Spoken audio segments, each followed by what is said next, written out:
definir la materialidad correctamente en las políticas contables te puede simplificar el trabajo.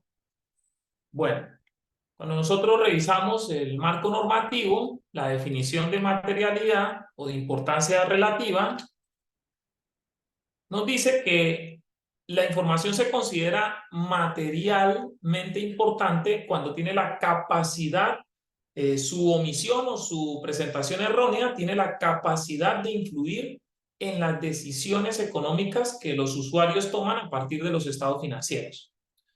Ahora, lo que nosotros hacemos es definir ese criterio de materialidad en términos específicos en la política contable.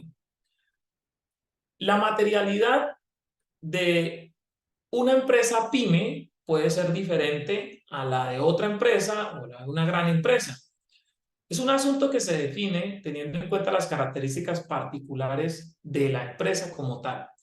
Entonces, nosotros en las políticas contables definimos cuáles son las partidas que por su magnitud o por su naturaleza, porque se tienen que mirar esos dos aspectos. Cuando hablamos de la magnitud, hablamos del monto, del tamaño.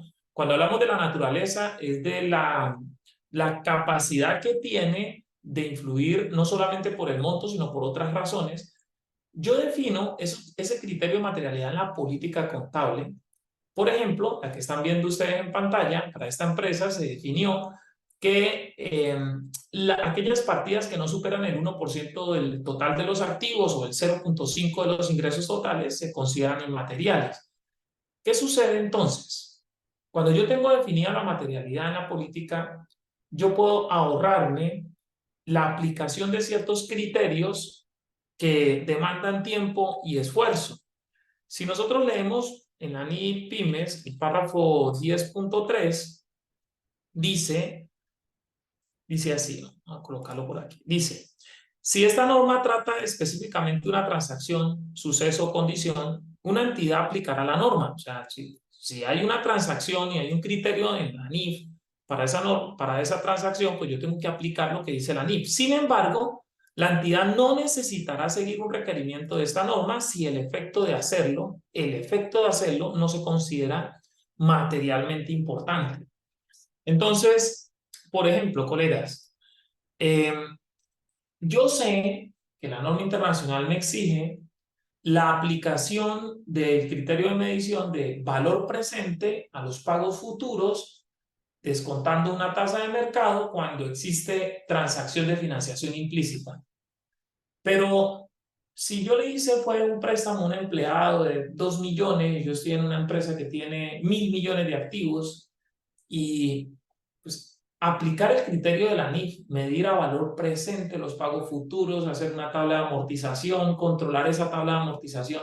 Vamos a suponer que le presté 2 millones para que me los pagara en 2 años, entonces controlar esa tabla de amortización, el componente de financiación durante 2 años, etcétera. Pero resulta que aplicar ese criterio, pues realmente no va a influir en los indicadores financieros, no va a influir en las decisiones que se tomen a partir de esos estados financieros.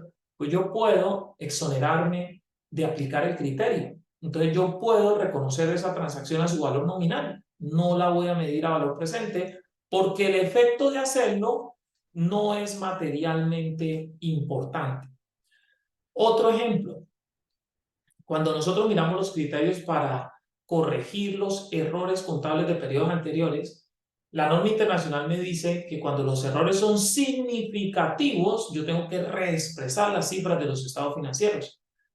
Es decir, que cuando el error no es significativo, o en otras palabras, no es materialmente importante, no necesito reexpresar las cifras. Corrijo contablemente, pero no necesito reexpresar las cifras de los estados financieros.